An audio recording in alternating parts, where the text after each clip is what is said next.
How to transfer Solana from Phantom Wallet to BullX NEO in 2025. Hello everyone. In today's video, we'll show you how to transfer Solana from your Phantom Wallet to BullX NEO in 2025. Let's get started. Open Phantom Wallet. Open your Phantom Wallet extension or mobile app. Copy your Solana address. Go to your Phantom Wallet and click on the Send button. Copy your Solana wallet address from the BullX NEO platform. Log in to BullX NEO. Open the BullX NEO platform and log into your account. Navigate to the Deposit section.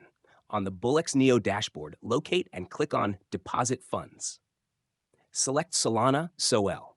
From the list of available assets, choose Solana SOL. Paste your Phantom Wallet address. Paste the Phantom Wallet address into the recipient field on BullX NEO. Enter the amount. Enter the amount of Solana you wish to transfer. Confirm the transfer. Review the details and click Confirm to initiate the transfer. Wait for the transfer to complete. The transfer should take a few minutes to process. You will receive a notification once the transfer is successful. And that's it. You've successfully transferred Solana SOL from your Phantom Wallet to BullX NEO. If you found this helpful, don't forget to like, subscribe, and leave a comment below.